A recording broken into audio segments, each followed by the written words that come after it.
Assalamualaikum warahmatullahi wabarakatuh. Innal hamdalillah nahmaduhu wa nasta'inuhu wa nastaghfiruh wa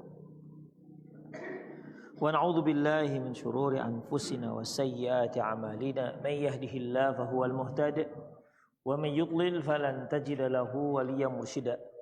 Asyhadu an la ilaha illallah wahdahu la syarika lah wa asyhadu anna Muhammadan abduhu wa rasuluh alladzi la nabiyya ba'dah. Wa qala Allah subhanahu wa ta'ala, ya ayyuhalladzina amanu taqullaha haqqa tuqatih wa la tamutunna illa wa antum muslimun. Ya ayyuhalladzina amanu taqullaha wa qulu qawlan sadida yuslih lakum a'malakum wa yaghfir lakum dhunubakum wa may yuti'illaha wa rasulahu faqad faza fawzan 'azima.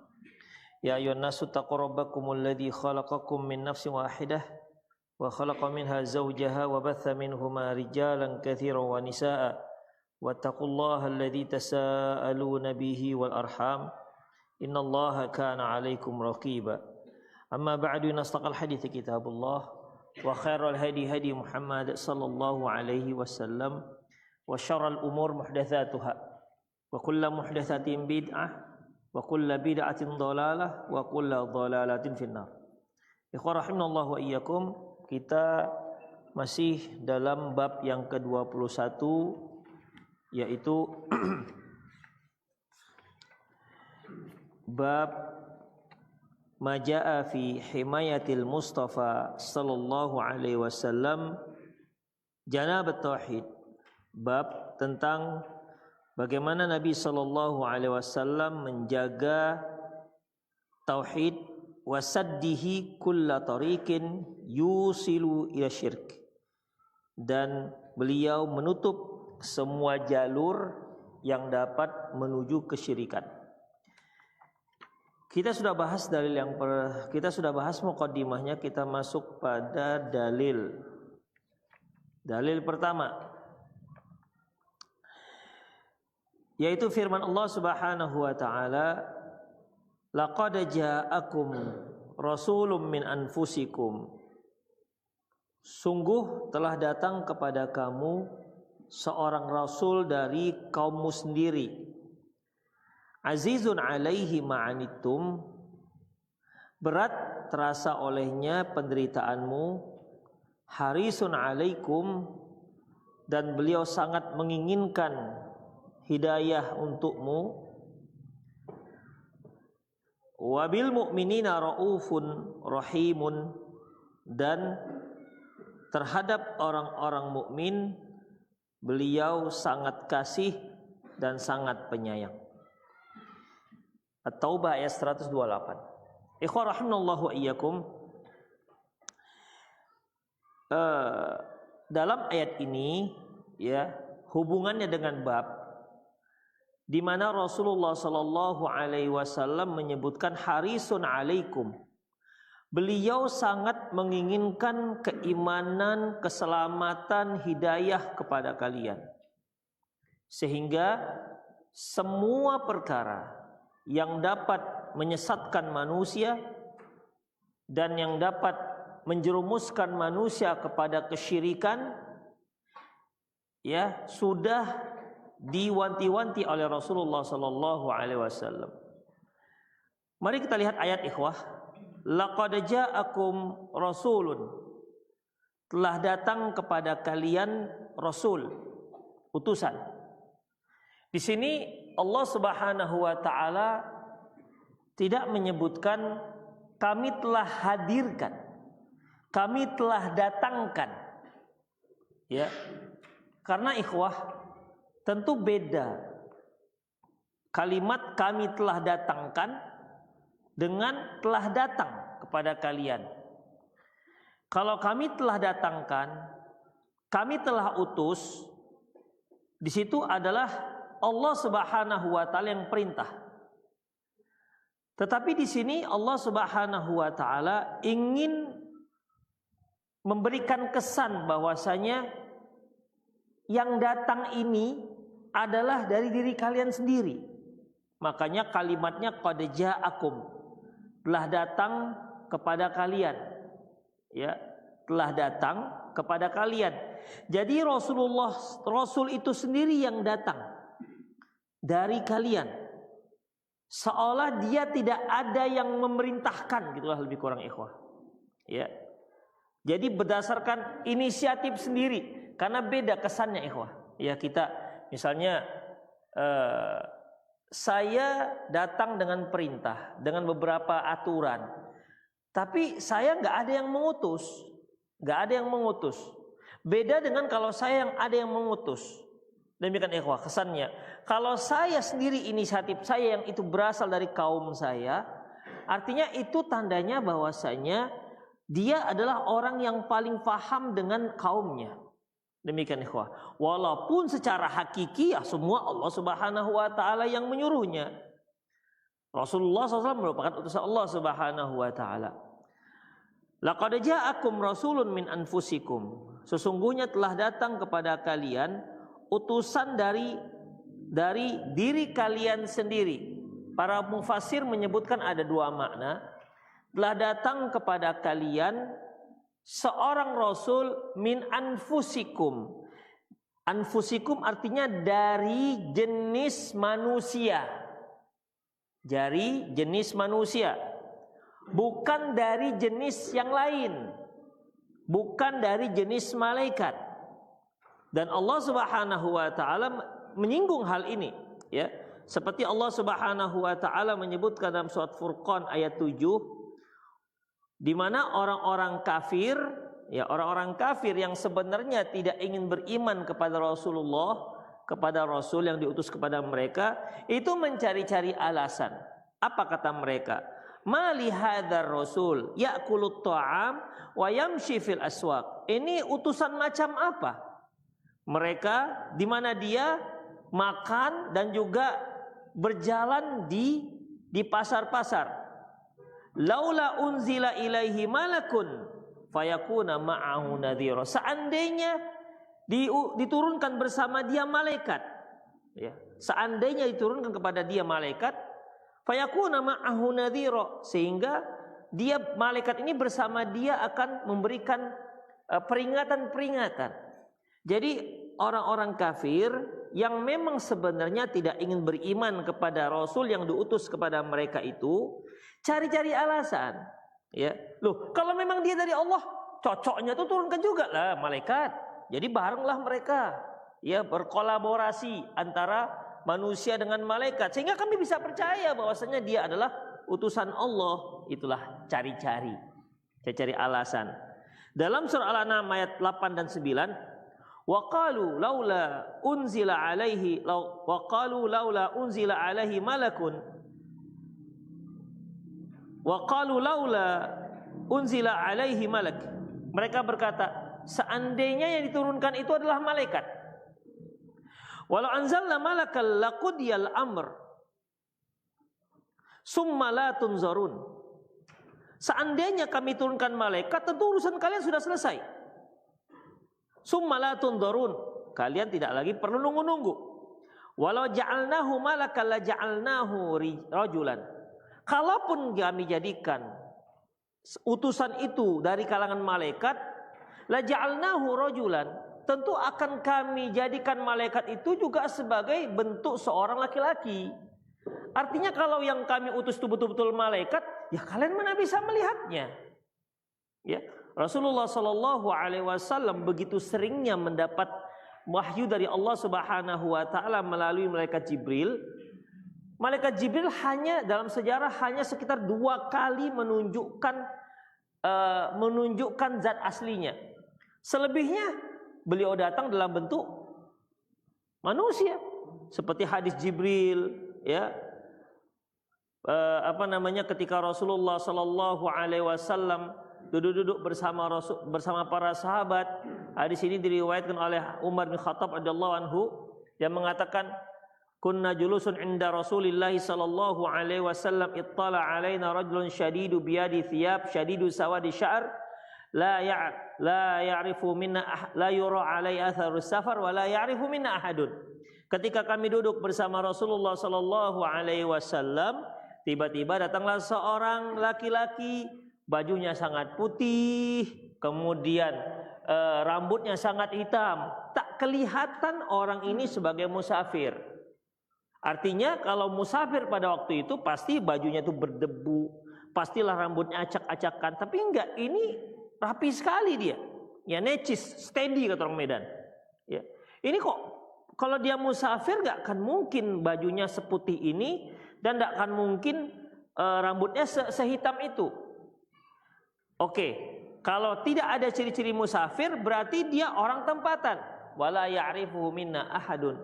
Tapi permasalahannya kalau dia orang tempatan, tak ada seorang pun di antara kami yang tahu dia. Tak ada seorang pun di antara kami yang mengenal dia. Berarti ini orang misterius ini siapa? Dibilang musafir gak ada ciri-cirinya, dibilang orang tempatan, ya juga kok gak ada yang mengenal. Itu ikhwah.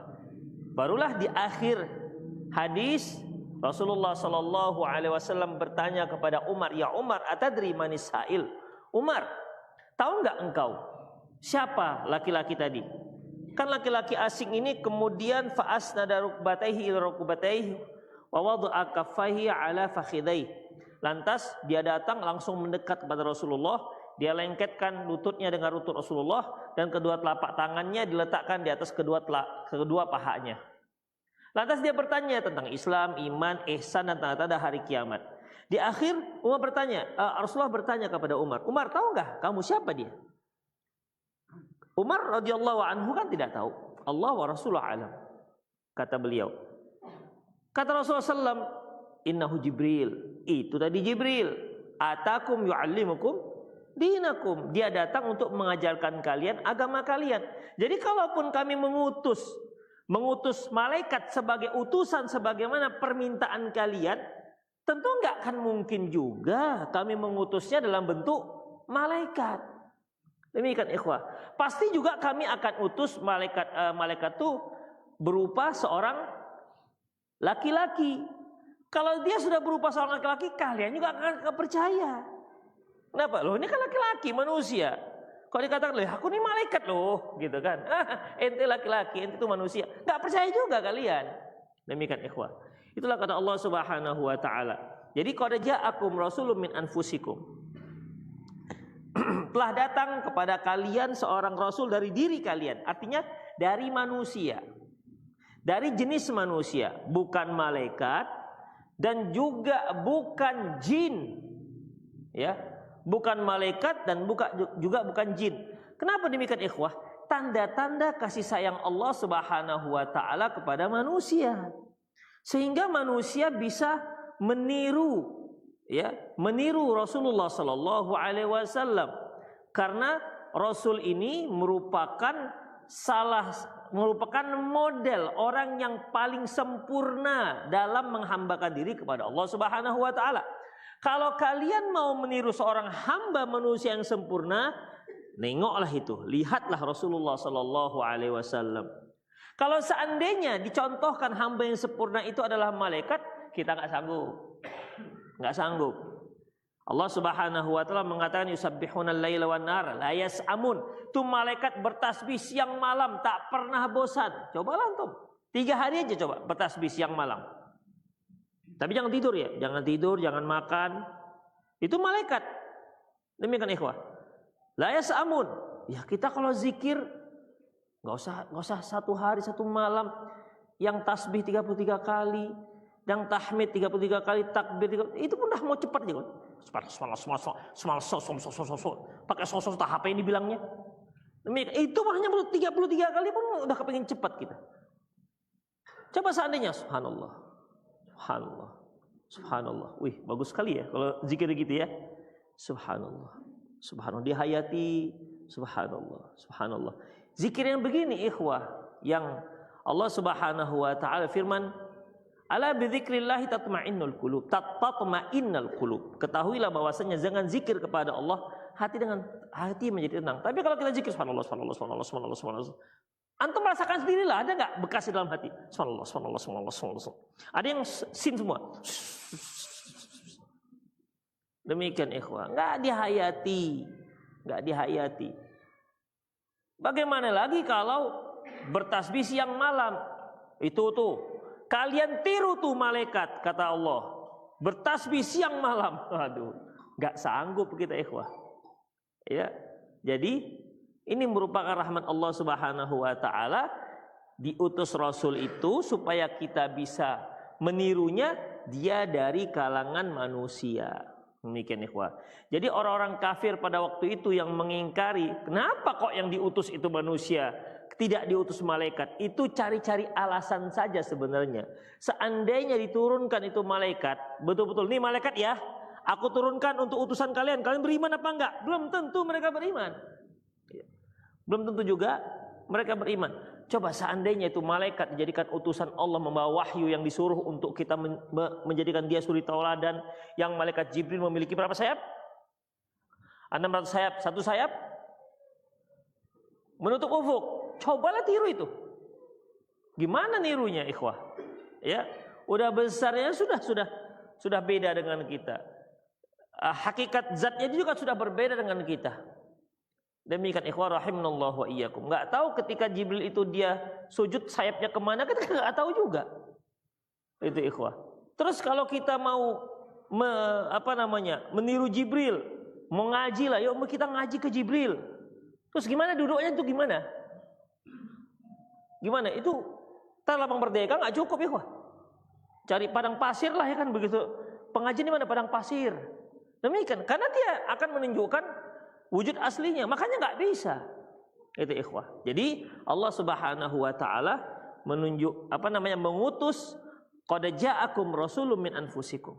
Sesungguhnya telah datang pada kalian utusan dari diri kalian sendiri, supaya kalian itu mudah menirunya. Ya, karena Allah Subhanahu wa taala menyebutkan wa ma khalaqtul jinna wal insa illa liya'budun, tidak aku ciptakan jin dan manusia kecuali hanya untuk beribadah kepadaku. Jadi Allah utuslah malaikat, Allah utuslah seorang manusia pilihan agar kita bisa menirunya. Ada juga yang mengartikan min anfusikum itu yaitu dari kalangan Arab. Min anfusikum, kum di situ maksudnya orang Arab yang diajak bicara oleh Allah Subhanahu wa taala pada waktu itu. Telah datang kepada kalian seorang utusan dari kabilah kalian, dari bangsa kalian, dari bangsa Arab. Kenapa demikian ikhwah? Bisa diartikan ini agar orang-orang Arab itu bisa lebih mudah untuk mengikutinya. Kenapa? Karena mereka tahu persis ini Muhammad itu siapa. Jadi bukan orang yang ujuk-ujuk tiba-tiba datang, tiba-tiba mengatakan saya Rasul. Enggak begitu.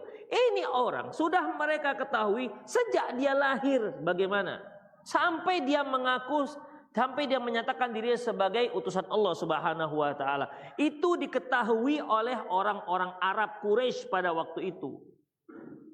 Bagaimana wataknya, bagaimana sifatnya, siapa ayahnya, siapa kakeknya, siapa keluarganya. Itu sudah difahami mereka. Bahwasanya tidak ada satupun celah bagi mereka untuk menghina. Tidak ada satupun celah bagi mereka untuk mengkritik Rasulullah SAW. Karena memang track record dalam kehidupannya itu luar biasa.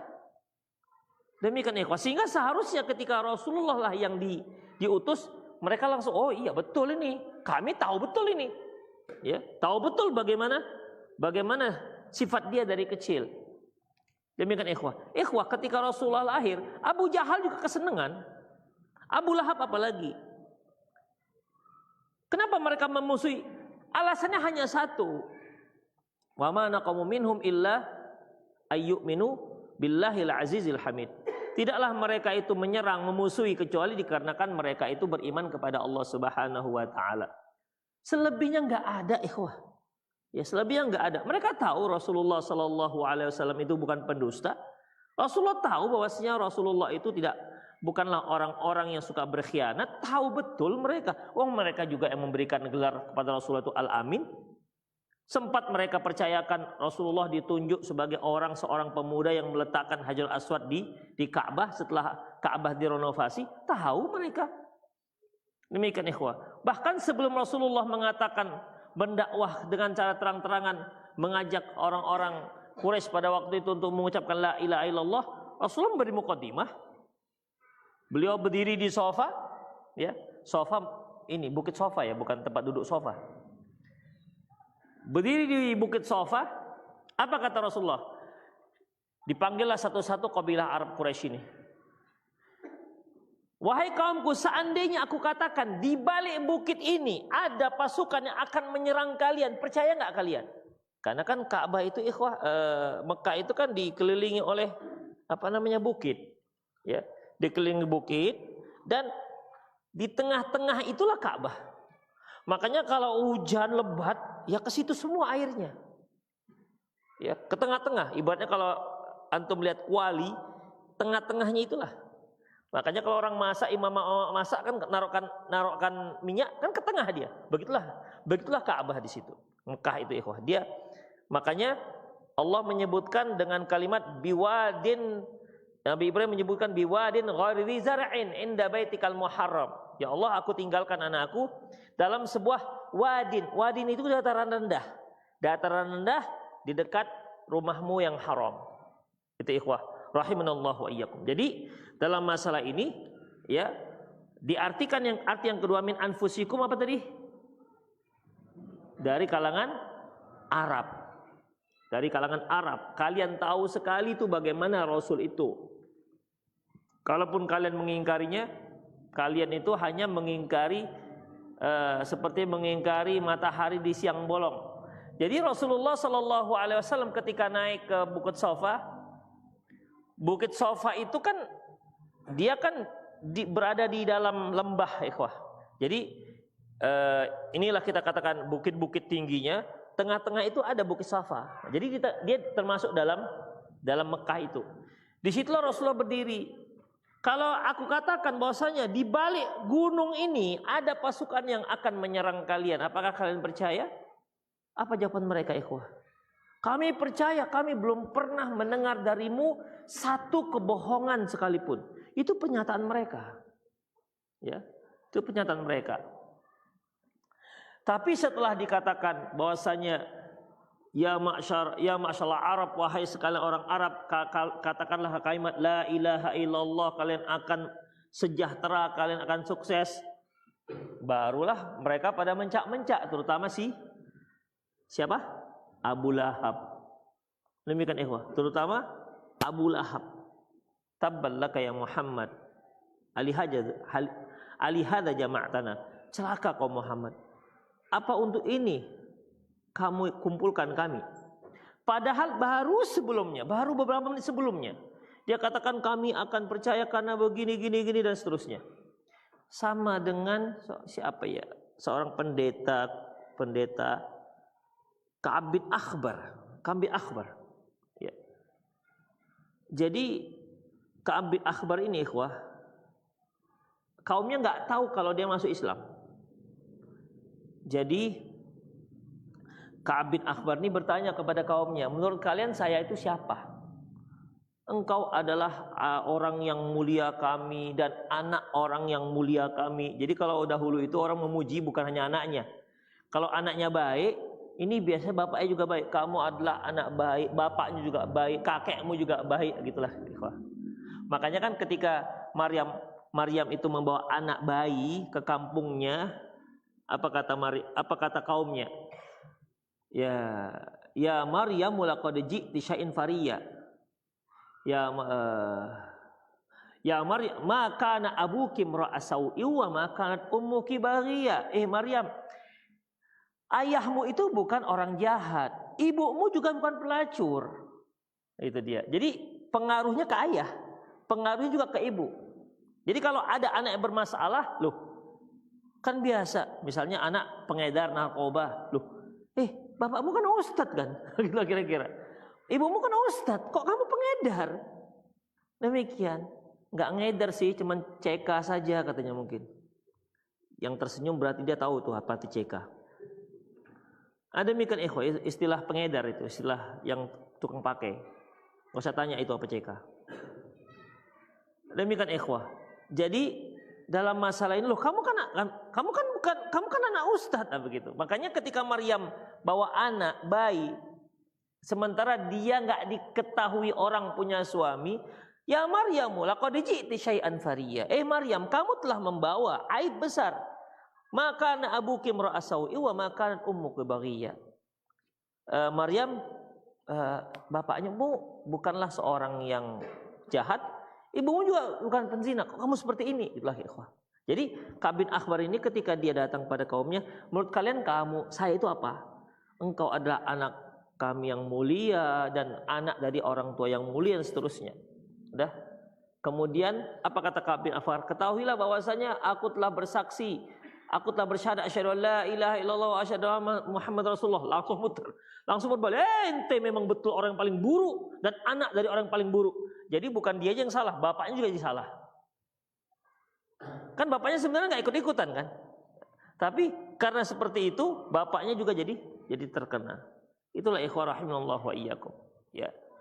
Qad ja'akum rasulun min anfusikum. Sungguh telah datang kepada kalian seorang rasul dari diri kalian.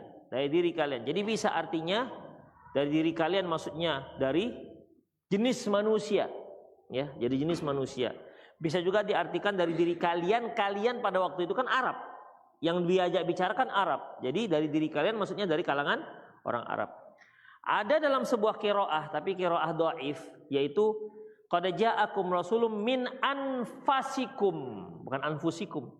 Kalau anfusikum artinya dari diri kalian. Kalau min anfasikum artinya dari orang yang paling mulia di antara kalian. Min anfas. Demikian ikhwah. Azizun alaihi ma'anittum. Aziz artinya dia merasa berat. Setiap ma'anittum, merasa berat, dia merasa berat jika melihat adanya hal-hal yang membuat kalian berat. Makanya ikhwah, orang yang paling sayang dengan kaum muslimin yaitu adalah Rasulullah sendiri. Beliau tidak suka umatnya itu keberat, ikhwah, mendapatkan syariat yang berat. Makanya Islam ini, kaidah Islam ini sebenarnya prinsip dasar Islam, wa ma ja'ala 'alaikum fid dini min haraj. Kami tidak jadikan agama ini untuk menyusahkan kalian. Dengan artian tidak ada satupun syariat Islam itu yang susah untuk dilakukan.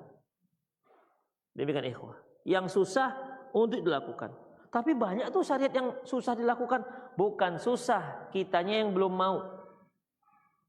Antum Masya Allah masih susah sholat 5 waktu? Masih susah? Alhamdulillah kan enggak? Banyak enggak orang merasa susah dengan sholat 5 waktu? Masih banyak.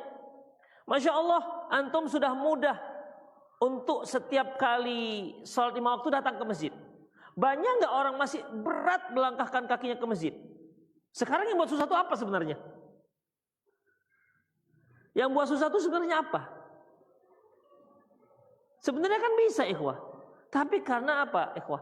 Dengan kondisi fisik kita ini ikhwah, semua syariat Islam itu bisa dilakukan. Demikian ikhwah, itu bisa dilakukan. Tidak ada yang berat dengan fisik kita sekarang. Tapi kenapa ada banyak hal-hal yang kita merasa berat? Memang kita belum mau untuk melakukannya. Tuh, biasanya yang ini yang masih hukumnya sunnah-sunnah biasanya. Yang sunnah aja begitu kan. Sunnah aja belum wajib. Itu ikhwah. Salat tahajud juga sebenarnya enggak berat-berat kali. Ya kan? Buktinya kita nunggu sope 12 bisa kan? Bisa. Begadang dia nunggu 12. Demikian, berarti enggak update ya, enggak banyak update. Untuk update sepertinya. Demikian. Nengok bola jam 2 malam, bisa. Demikian. Kalau ada orang yang bekerja aplusannya jam 2 malam, bisa dia. Bisa. Tapi karena kita belum begitu kuat, ya jadinya susah. Itu ikhwah. Jadi enggak ada satupun syariat Islam yang susah kita lakukan. Kitanya aja yang belum mau. Ya, kitanya belum mau. Salat 5 waktu yang sekarang alhamdulillah Allah beri kita taufik, mudah kita lakukan. Walaupun masalah kualitas lain lagi ya. Ini mudah dilakukan saja. Di awal-awalnya bagaimana? Kan juga susah. Apalagi pas salat subuh. Di awal-awal bagaimana? Kan susah juga. Tapi sekarang alhamdulillah enggak susah lagi. Demikian. Tinggal khusyuknya yang susah. Itu ikhwah. Ya, jadi pada prinsipnya sekali lagi ikhwah, bahwasanya Islam itu syariat yang bisa kita lakukan dan mudah. Wa ma ja'alaikum fid dini min haraj. Yuridullahu bikumul yusra wa la yuridu bikumul usra. Allah menginginkan kemudahan bagi kalian, tidak menginginkan kesulitan bagi kalian. Demikian ikhwah. Makanya banyak contoh-contoh ketika Rasulullah sallallahu alaihi wasallam pada salat tarawih di hari keempat beliau tidak keluar lagi untuk berjamaah. Apa alasan beliau ikhwah? Takut nanti jadi wajib. Bayangkan kalau seandainya salat tarawih itu jadi wajib. Bayangkan ikhwah, akan menyusahkan. Rasulullah tahu ini akan menyusahkan kalian. Sama seperti ketika Rasulullah sallallahu alaihi wasallam menyatakan bahwasanya mewajibkan kaum muslimin untuk haji. Mewajibkan kaum muslimin untuk haji. Ada seorang sahabat mengatakan, "Afi kulli amin ya Rasulullah?" Apakah wajib itu setiap tahun ya Rasulullah? Mendengar itu Rasulullah diam. Terdiam Rasulullah. Tak lama kemudian beliau bicara. Seandainya aku katakan iya, niscaya haji itu akan wajib setiap tahun dan kalian tidak akan sanggup. Itu ikhwan. Jadi Rasul mikir dulu itu. Ini pertanyaan kalau seandainya Rasul katakan iya, aduh. Sedangkan yang sekali aja nunggu 30 tahun. Itu pun kalau masih hidup. Mau setiap tahun, la ilaha illallah. Itulah dia. Tandanya apa? Begitulah Rasulullah mikir bahwasanya beliau tidak ingin ada sesuatu yang menyusahkan. Haris azizun alaihi ma'anitum. Berat bagi beliau kalau ada sesuatu yang membuat Rasulullah, membuat umatnya itu susah. Rasulullah juga mengatakan, laula an asyqa ala ummati la amartum bisiwakin inda kulli wudu. Seandainya tidak menyusahkan umatku, niscaya akan aku wajibkan mereka untuk bersiwak setiap kali wudu. Bersiwak. Demikian ikhwan. Kita cari siwak di mana? Dan kita juga nggak terbiasa pakai siwak kan? Dikasih orang siwak pakai 3 kali terus hilang siwak itu biasanya. Ya kan? Hilang siwaknya. Manalah tadi siwak ini. Udah. Demikian. Kalau kita pakai odol itu kan memang tempatnya di situ. Habis dipakai di situ. Siwak ini kan di bawah-bawah. Karena mau kita pakai setiap kali mau sholat. Kan nggak mungkin kemana-mana kita odol, kemudian berus gigi, kemana-mana bawa tumbler itu. Setiap mau sholat, gosok gigi begitu. Nggak mungkin. Akan kesulitan. Maka siwak. Masalahnya kita nggak telaten dengan siwak. Hilang. Sering hilang. Makanya laula an asyqa ala ummati. Seandainya enggak mikirkan akan menyusahkan umatku, la amartuhum bisiwakin inda kulli wudu, wajibkan mereka untuk bersiwak setiap kali wudu. Tapi kan enggak jadi.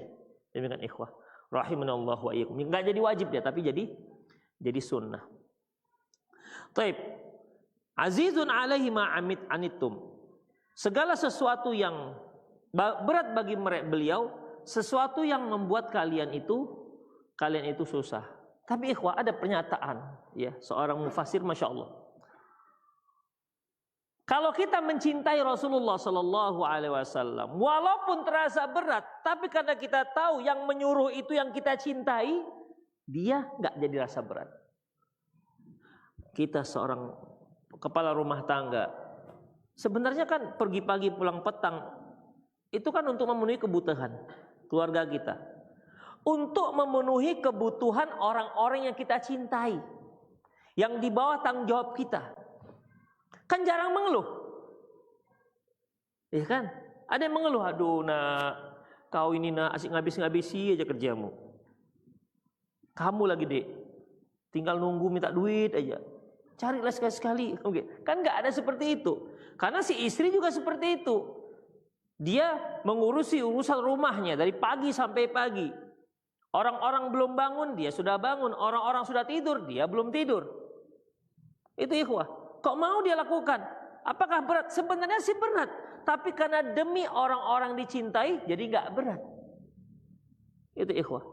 Ketika Allah Subhanahu wa Ta'ala mewajibkan kepada kita sesuatu, ingat, Allah itu mencintai kita. Rahim.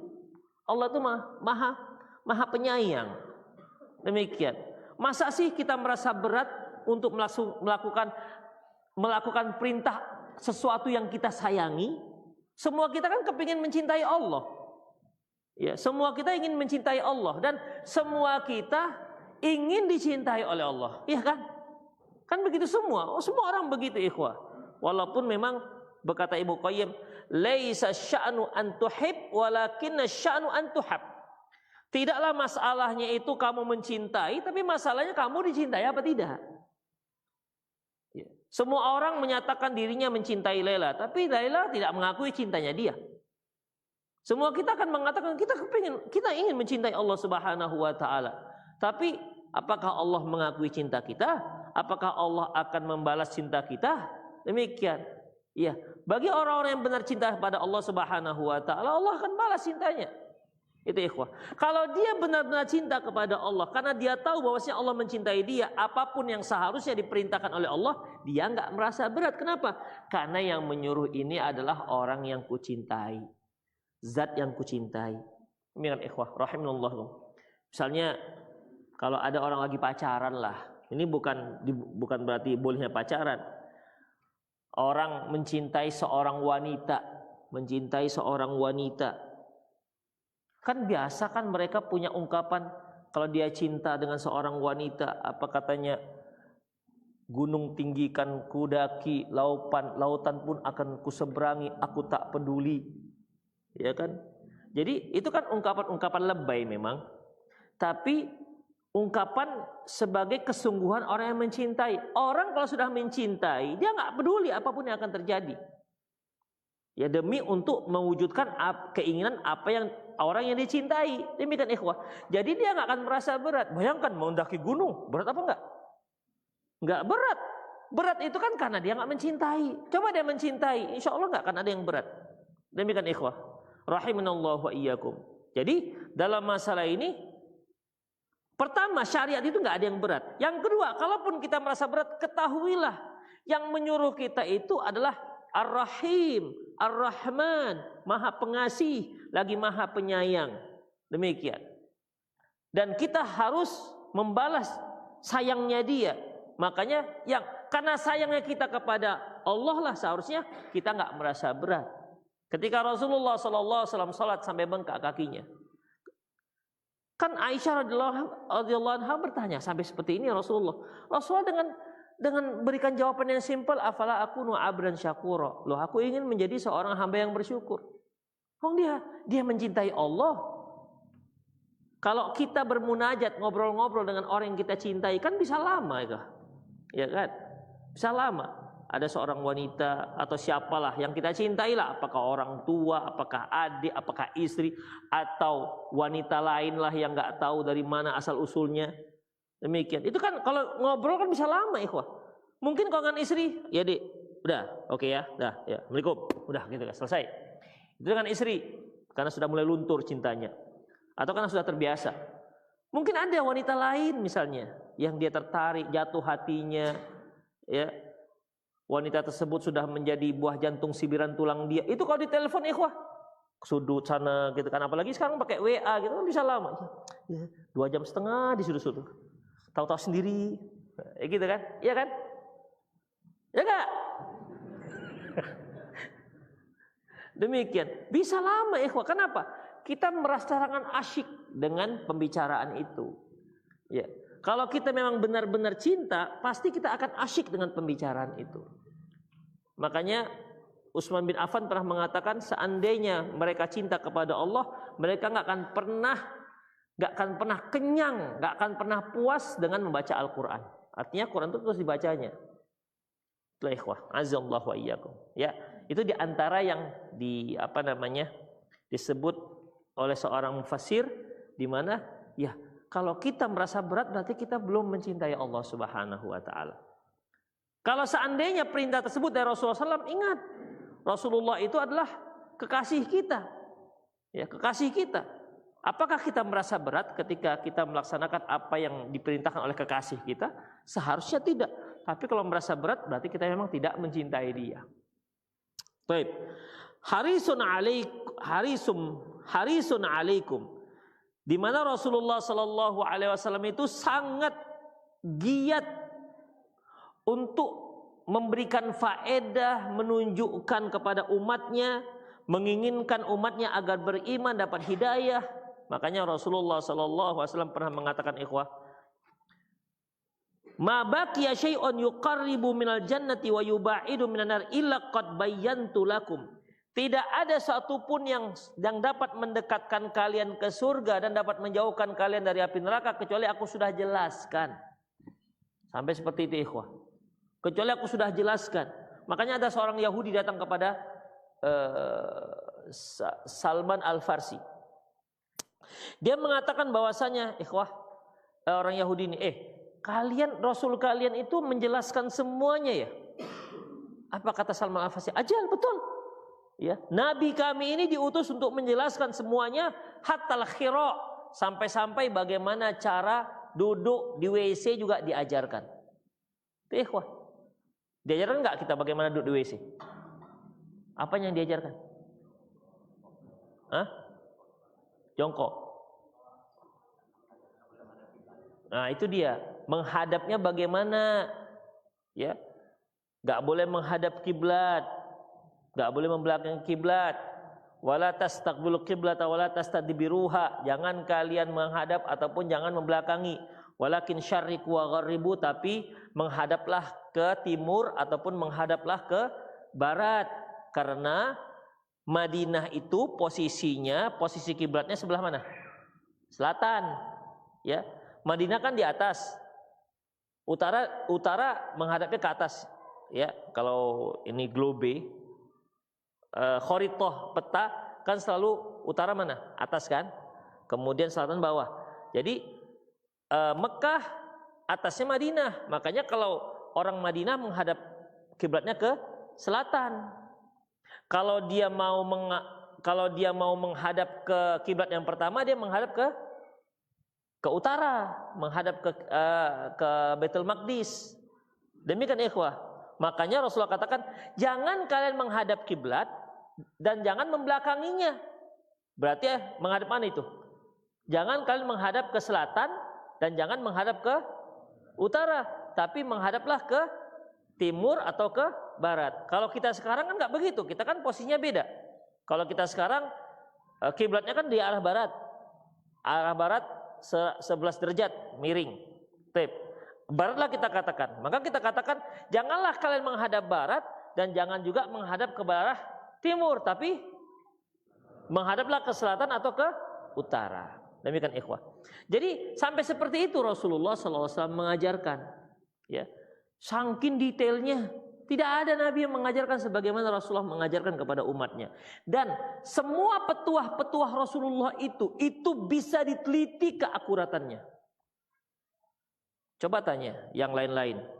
Yang katanya menisbatkan ini ucapan Musa, menisbatkan ini kepada ucapan Nabi Isa. Cari sanadnya kalau ada. Gak ada sanadnya, putus ikhwah. Putus. Sampai Injil pun putus sanadnya. Kita Al-Quran, waduh, Quran apa lagi? Hadis-hadis itu masih ada sanadnya sampai sekarang. Demikian ikhwah. Ada sanadnya, kemana? Carilah sampai kepada Rasulullah SAW. Dan itu hanya ada dalam Islam. Demikian ikhwah. Ya, sampai Imam Ahmad mengatakan as-sanadu minad din. Sanad itu termasuk agama.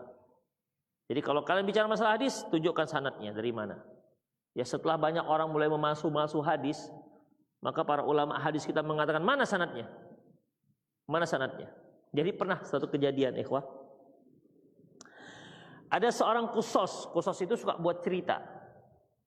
Dia menisbatkan cerita ini kepada Rasulullah SAW. Sanadnya dari mana? Sanadnya dari Ahmad bin Hanbal.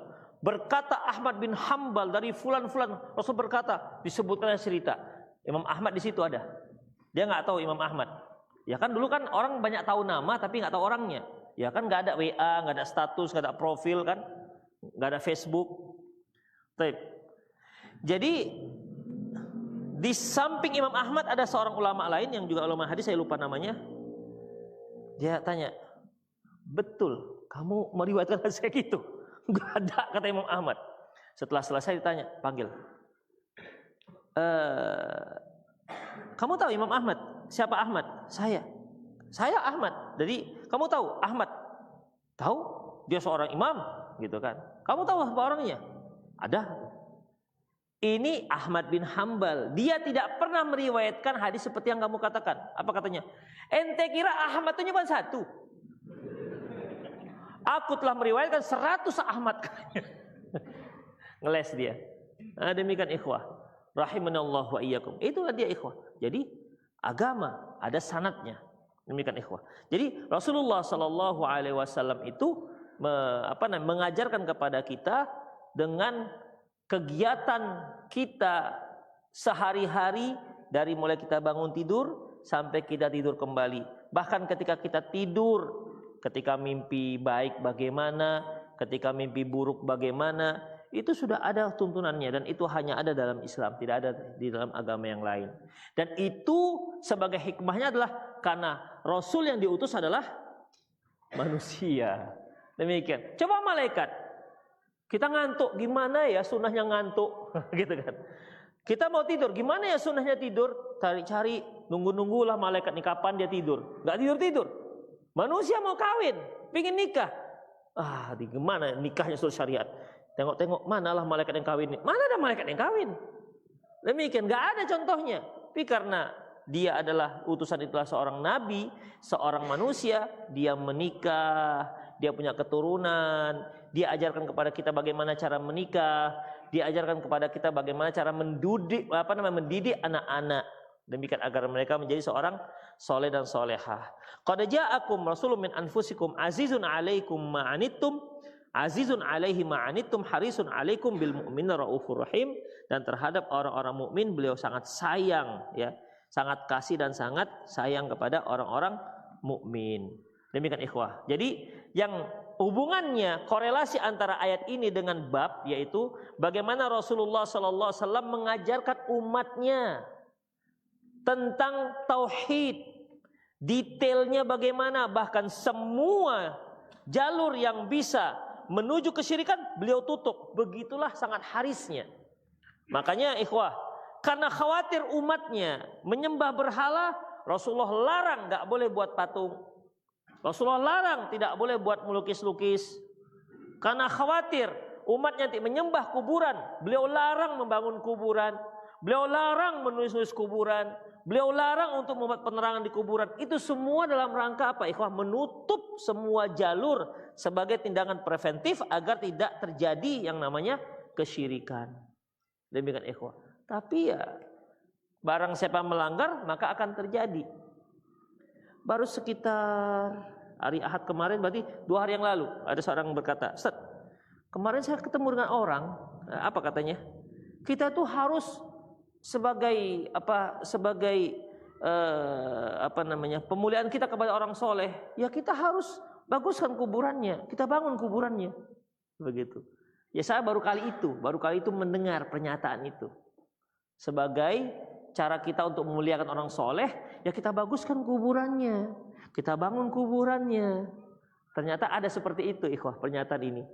Padahal Nabi SAW jelas-jelas mengatakan tak boleh demikian. Ya kalau seandainya dibolehkan, tentunya kuburan Rasul sudah lebih dahulu untuk dibangun. Ya, tapi Rasulullah SAW tidak melakukannya dan melarang umatnya. Makanya ikhwah, setelah ini ada hadis Nabi SAW, la taj'alu buyutakum kuburo. Jangan kalian jadikan rumah kalian itu sebagai kuburan. Nah, mulailah Rasulullah Syekh Muhammad bin Abdul Wahab memberikan rincian apa harisnya Rasulullah itu apa. Bagaimana Rasulullah itu sangat intens dengan menjaga umatnya jangan sampai mereka jatuh pada kesyirikan. Barulah kemudian disebutkan contoh-contohnya. Sementara yang ayat ini masih secara umum haris. Demikian ikhwan. Oke lah, sampai di situ saja. Ada yang mau bertanya?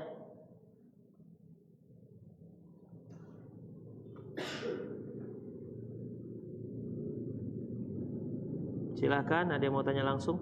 Ustadz, di masjid kampung istri saya bersebelahan dengan kuburan yang hanya berbatas pagar kurang lebih 1,5 meter. Bagaimana hukum sholat di masjid tersebut? Ikhwah, masjid berdampingan kuburan. Ya kalau masjid di pekaran masjid, kuburan di pekaran kuburan, ada pagarnya, ya sudah boleh. Kalau seandainya tanah diwakafkan untuk masjid, tiba-tiba dibuat orang ada kuburan, kuburan dipindahkan. Apabila tanahnya itu wakaf untuk kuburan, tiba-tiba ada yang bangun belakangan ke masjid, masjidnya dibongkar. Demikian ikhwah, karena nggak amanah namanya. Udah, jadi kalau ada dua tanah, dua lahan, sebelahnya untuk masjid, sebelah untuk kuburan, jelas berarti kan dibatas saja dengan pagar, udah cukup. Demikian. Bagaimana kuburan di depan? Misalnya nih, Masjid Abu Bakar, depan ini kuburan. Boleh nggak? Kita sholat di sini. Sebelah ini, tanah sebelah. Boleh. Kenapa? Tanah itu bukan tanah masjid lagi, jadi di tembok, dibuat pagar. Demikian. Kecuali tanah depan itu masih tanah Abu Bakar, tiba-tiba sudah ada kuburan. Itu dia. Misalnya nazir pertama di sini minta dikuburkan di depan misalnya, kasihan lah berarti ya. Ini contoh. Karena dulu tuh begitu, kan yang kuburan-kuburan yang ada satu kuburan itu kan itu. Apakah pewakifnya ataukah guru agama yang pertama di situ dibuat kuburannya di situ? Ya Allahu a'lam bishawab. Ada lagi? Ada lagi mau nanya? Langsung? Apa hukumnya wanita memakai perhiasan emas saat keluar rumah? Misalnya cincin. Ikhwan rahimallahu wa iyyakum. Perhatikan. Seluruh tubuh wanita itu aurat, kecuali muka dan telapak tangan. Muka dan telapak tangan. Berarti di muka dan telapak tangan, ikhwah dan telapak tangan, ya, boleh diletakkan perhiasan. Misalnya, antum punya istri, ingin antum tindik hidungnya, seperti orang India. Tapi tengok dulu lah, kalau hidung ngepesek jangan, lucu dia. Kalau mancung, cocok apa enggak? Gitu kan. Boleh enggak dia ditindik di sini taruh kerabu di hidungnya? Boleh, enggak ada masalah. Demikian juga kuku dimerahkan misalnya. Ya diinai lah, bukan dicat. Dimerahkan, boleh enggak? Boleh, enggak apa-apa. Mata dicelak, boleh enggak? Boleh. Celak Mekah, kalau nenek kita kan dulu celak Mekah. Kalau dulu kan celak Mekah itu ada macam tepung, ya, kemudian ada tabungnya kan, dijolok begini baru digitukan. Kalau sekarang kan mama enggak. Mama pakai pasta sekarang udah. Pakai pasta macam macam clear air itu, macam cat air. Baik. Jadi rahimahullah wa iyyakum, bagaimana dengan cincin? Ya. Cincin, kaum wanita boleh keluar rumah dengan memakai cincin dengan satu syarat, bukan cincin emas. Kalau si wanita keluar rumah dengan cincin kuaci, boleh, silahkan. Boleh. Mau cincin apa, dari besi? Cincin dari imitasi, boleh. Demikian. Ya. Tapi kalau cincin emas enggak dibolehkan. Syekh Al-Albani rahimahullah menyebutkan dalam kitab Al-Mar'atul Muslimah, beliau menyebutkan satu riwayat di mana para sahabat itu kalau keluar rumah dia ada cincin. Cincinnya itu apa? Dililitkannya khirqah, kain, supaya enggak kelihatan. Itu dia. Dililitkan kain di cincinnya supaya enggak kelihatan. Jadi boleh dia pakai cincin, tapi jangan pakai cincin emas. Demikian. Antum, apalagi laki-laki, boleh pakai cincin juga, tapi tidak boleh cincin emas, mau di luar mau di dalam rumah. Demikian ikhwah. Bagaimana kalau seorang laki-laki 5 jarinya 5 cincinnya? Jadi kalau dia pas tasyahud itu kan goyang-goyang, itu bunyi klutak. Saya pernah gitu sholat di Masjid Al-Binji. Jadi bapak ini semua ada cincin besar-besar. Jadi ketika dia goyang-goyang, cincin yang ditelunjuk beradu dengan cincin yang tengah. Jadi kutak.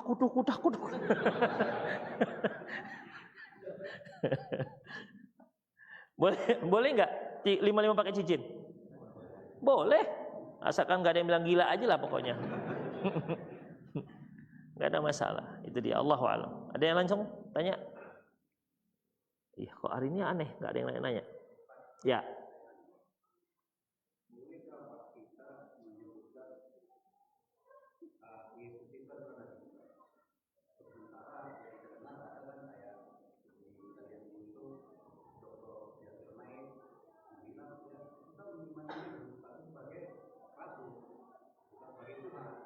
Ya. Ya.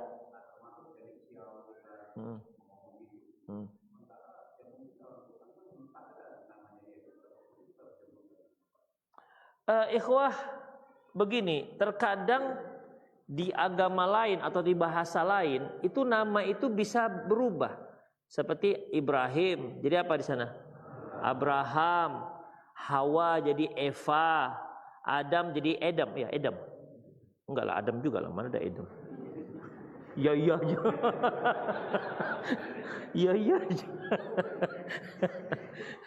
Yusuf jadi Joseph. Apalagi? Ya Daud, David. Sulaiman? Ya, Sulaiman apa? Salmon. Itu ikan salmon. Solomon, Salmon. Saya bilang salmon tadi. Demikian. Jadi ada yang seperti itu. Termasuk juga Nabi Isa itu mereka menamakan Yesus. Itu ikhwah. Ya, Yesus. Jadi intinya begini saja, jika memang yang mereka maksud Yesus itu adalah Nabi Isa, dan kita nggak tahu juga, saya juga nggak gitu melihat Injil gitu kan, ikhwah. Tapi yang saya dengar dari kesimpulan orang-orang yang mempelajari teologi gitu kan, teologi ya namanya, ya kan, perbandingan agama, mereka mengatakan di Injil itu, dari ciri-ciri yang mereka sebutkan, Yesus itu yaitu Nabi Isa. Karena apa? Mamanya Maria. Ya, Maria. Kalau kita apa? Maryam. Kalau dia kan Maria. Hanya versi Indonesia, versi Islam, Maryam tak punya ayah. Kalau yang Maria punya, kalau Maryam punya, Maryam nggak punya suami. Tapi kalau Maria punya suami, siapa? Yusuf nggak salah, Yusuf. Dan dia melahir Nabi Isa ini, Yesus ini lahir di kandang kambing. Demikian ikhwah. Jadi dari peristiwa-peristiwanya, siapa ayah, siapa ibunya, dan siapa paman-pamannya kan juga, pamannya Maryam siapa? Zakaria kan? Ya, yang memberikan asuhan itu kan Zakaria. Ketika Maryam masuk di mihrabnya, kemudian ibadah di sana, masuklah Zakaria. Nabi Zakaria melihat ada buah-buahan. Falamma dakhala 'alaiha Zakaria wajada 'indaha rizqa. Ketika Nabi Zakaria masuk ke tempat ibadahnya Maryam, dia dapati di situ ada buah-buahan. Qala ya Maryamu anna laki hadza. Ya Maryam, dari mana kamu dapatkan buah-buahan ini? Karena Maryam itu ada persediaan buah-buahan. Di musim panas kok dia punya buahan musim dingin. Dan di musim dingin, kenapa, dari mana dia ada buah-buahan musim panas? Yang musim panas kan buah-buahannya di musim panas munculnya. Ini kenapa? Makanya heran Nabi Zakaria. Apa kata Maryam? Qalat huwa min indillah. Dia dari Allah Subhanahu wa taala. Dari silsilahnya itu, ya dia sama seperti Nabi Isa alaihissalam. Demikian. Dia sama seperti Nabi Isa alaihissalam. Allahu a'lam bissawab. Karena ikhwah, salah satu juga dalam silsilah para nabi itu, masing-masing nabi akan mengabarkan nabi berikutnya. Nabi Isa juga mengabarkan nabi berikutnya, dan dia juga mendapat rekomendasi dari nabi sebelumnya. Makanya kan Nabi Isa mengatakan, ya Bani Israil inni Rasulullah ilaikum musaddiqan lima baina yadayya minat Taurat. Ya wahai Bani Israel, aku adalah Rasul untuk kalian yang ada pembenarannya dari Taurat. Jadi ikhwah, ciri-ciri Nabi Isa itu sudah ada di Taurat. Ya, wa musaddiqan bi rasuli ya'ti min ba'di ismu Ahmad, dan aku akan kabarkan kepada kalian bahwasanya akan datang Rasul setelahku namanya Ahmad. Makanya ikhwah, Allah mengatakan alladzina atainahumul kitaba ya'rifunahu kama ya'rifuna abna'ahum. Dan orang-orang yang kami beri kitab, maksudnya Injil dan Taurat, mereka mengetahui Muhammad itu sebagaimana mereka mengetahui anak mereka sendiri. Tahu mereka sebenarnya. Ya, tahu mereka sebenarnya. Muhammad itu betul-betul adalah Rasul yang terakhir. Makanya ikhwah, mereka sudah meramalkan bahwasanya Muhammad itu nanti akan muncul di negeri Arab. Dari negeri Arab, tapi mereka masih mengasumsikan bahwasanya Muhammad itu dari kalangan Bani Israel. Makanya orang-orang Yahudi hijrah ke Madinah itu, Khaybar, itu kan orang Yahudi. Di Arab kan nggak ada Yahudi, ya kan? Nggak ada Yahudi. Demikian ikhwah. Nabi Ismail itu kan sudah menjadi Arab. Kalau orang bilang musta'rabah, asalnya dia tidak Arab, tapi karena dia menikah dengan suku-suku Arab yang datang ke Mekah, jadilah dia Arab. Demikian. Yahudi Khaybar, Bani Qainuqa, Bani Nadir, Bani apa lagi? Quraizoh, itu kan bukan orang Arab. Demikian. Itu orang-orang Yahudi. Kenapa mereka di sana? Karena mereka mengasumsikan dari pelajaran-pelajaran mereka, dari sini akan muncul. Dari sinilah akan diutus para nabi yang terakhir itu. Makanya mereka selalu mengancam-ngancam orang-orang Arab ini. Orang Arab, awas kalian, nanti kami akan perangi kalian, kami akan taklukkan kalian dengan nabi yang terakhir nanti yang diutus. Mereka sudah gitu, sudah beri ancaman-ancaman begitu. Demikian ikhwah. Falamma ja'ahum ma'arafu bih. Gimana ayatnya? Ketika datang apa yang mereka ketahui, kafarubi, ternyata mereka kufur kepada yang datang tersebut. Makanya ketika ternyata Nabi terakhir dari Arab, maka orang-orang Madinah mudah untuk beriman. Karena cerita Rasulullah itu sudah mereka dengar dari orang-orang Yahudi Mekah, Yahudi Madinah. Di Mekah kan nggak ada Yahudi, yang ada Yahudi di Madinah. Mereka sudah dengar cerita-cerita orang Yahudi. Cirinya begini. Makanya kan ikhwah, kan datang berapa orang itu dari Madinah. Kenapa? Mereka sudah dengar ciri-cirinya. Oh, ini dia Muhammad, ini ceritanya yang dikatakan orang Yahudi. Jadi jangan sampai ada yang mendahului kita untuk beriman kepada beliau. Makanya kan lebih cepat nyebarnya dakwah Islam di Madinah ketimbang di Mekah. Lebih mudah diterima. Kenapa? Mereka sudah dengar kajian-kajian Yahudi di situ. Awas kalian nanti. Ciri-cirinya begini, cirinya begini. Maka berarti dari kalangan kami. Langsung mereka mudah beriman. Bahkan pesat orang-orang beriman di Madinah ketimbang di Mekah. Makanya Rasulullah pun mengambil keputusan atas perintah Allah juga untuk hijrah ke Madinah, di mana kaum muslimin sudah banyak di sana, sudah kuat. Apalagi Madinah itu pun ada darah familinya Rasulullah. Ayah kakeknya Rasulullah apa namanya ya? Ayah kakek. Buyut. Kan Hashim kan? Ya. Muhammad bin Abdullah bin Abdul Muthalib bin Hashim. Jadi Hashim ini ikhwah, dia kan biasa orang Mekah ini kan memang pedagang. Rihlatas syita'i was saif. Mereka itu biasa berdagang ke Yaman dan ke Syam. Jadi Madinah itu adalah tempat rest area mereka. Mereka kalau pergi ke Syam, singgah dulu di Madinah. Di Madinah dia nikah. Di Madinah dia menikah. Udah. Lahirlah Abdul Muthalib. Jadi Abdul Muthalib itu lahirnya di Madinah, ikhwah. Jadi ibunya orang Madinah, penduduk asli Madinah. Menikahlah dia, kemudian Hashim ini pergi ke kan berdagang tuh, melanjutkan perdagangannya. Ternyata meninggal di sana. Orang Mekah nggak tahu kalau dia sudah menikah, ada wanita yang disuntingnya di kota Madinah. Tak lama kemudian baru ketahuan bahwasanya ternyata Hashim punya anak dari wanita Madinah, ada di situ. Dicari, ketemu, dibawalah oleh Syaibah. Bukan. Thalib namanya, Thalib. Abdul Muthalib ini namanya Syaibah. Jadi adiknya Hashim, adiknya Thalib. Thalib ini menjemput Syaibah dan dibawa ke Mekah, dibonceng. Orang mengatakan, siapa yang dibonceng si Thalib itu? Ya ada Abdul Muthalib. Dia itu adalah hambanya si Al-Muthalib. Al-Muthalib, bukan si Thalib. Siapa tadi Thalib bilang? Muthalib. Al-Muthalib namanya, adiknya Hashim. Al-Muthalib. Itu hambanya si Al-Muthalib. Jadilah Syaibah itu diberi julukan menjadi Abdul Muthalib. Jadi sebenarnya kalau kakek buyut, kalau nenek apa? Emaknya kakek apa? Nah, itulah pokoknya ya.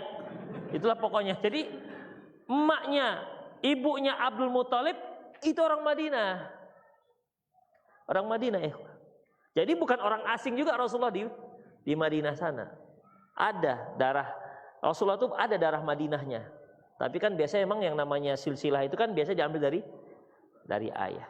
Tapi ikhwah itu saja, semoga bermanfaat. Aku qouli hadza wa astaghfirullah li wa lakum wa lisal muslimin innahu wal ghafurur rahim. Subhanakallahumma bihamdik asyhadu an la ilaha illa anta astaghfiruka wa atubu ilaik. Wa akhiru da'wana alhamdulillahi rabbil alamin. Assalamualaikum warahmatullahi wabarakatuh.